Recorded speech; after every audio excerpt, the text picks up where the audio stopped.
Hello. Welcome to TEA's Federal Fiscal Compliance and Reporting Division's presentation on the ESSA fiscal requirements for Title I Part A Comparability of Services. This presentation will specifically review the reporting and documenting of enrollment data. The presentation is based on the viewer being familiar with the comparability requirement and having viewed the Title I Part A Comparability of Services overview presentation.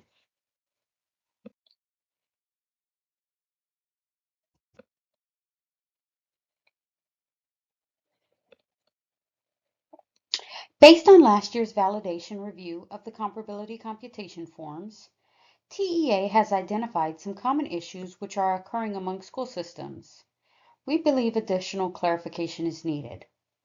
For the most part, school systems are applying the comparability computation form guidance correctly in regard to items such as grade span groups, high-low enrollment, etc.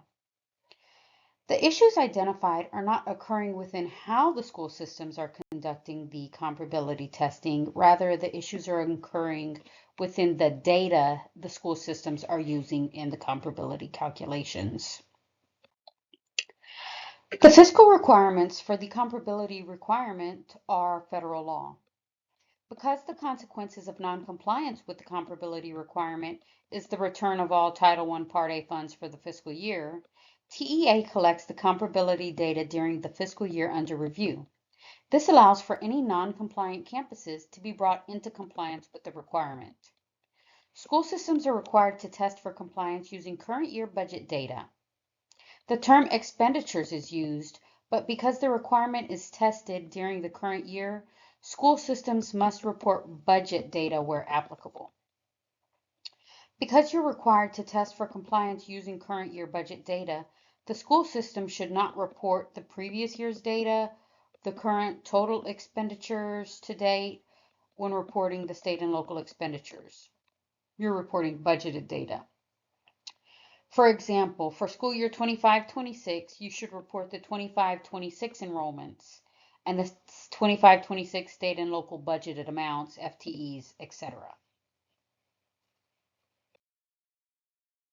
The two most common issues made when reporting enrollment numbers are the enrollment figures do not accurately reflect the student population, or the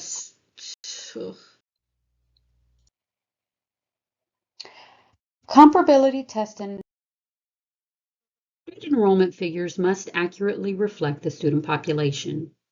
Each student's enrollment must be reported as outlined in the Student Attendance Accounting Handbook. For example, the handbook states students who are provided instruction for at least 2 hours, but fewer than 4 hours, each school day must be reported as 0.5 enrollment. All students, regardless of grade level, must be included in the total campus enrollment. No student or students should be removed from the total campus enrollment. If a student is removed from the total enrollment, the school system should keep complete documentation as to why the student or students were removed.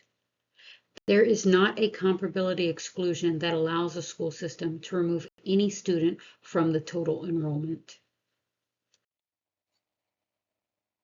The recommended methodology for success is the first step is for the school system to identify the date it will use for enrollment across all campuses and keep complete records and be sure to maintain auditable enrollment documentation from your local student attendance system for every single campus.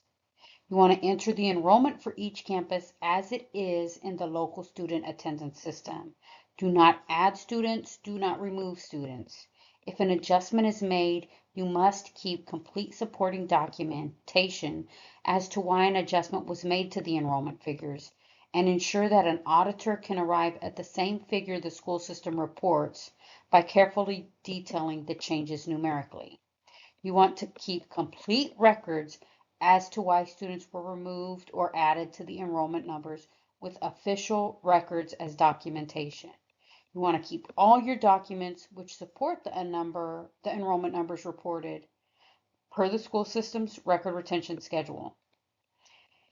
TEA does request this documentation from school systems on an annual random basis. And informal spreadsheets are not acceptable because they cannot be independently validated. That concludes our presentation on reporting and documenting campus enrollment figures in the comparability computation form. Should you have any questions about this information, please email us. One of our team members will be happy to assist you. Compliance@tea.texas.gov.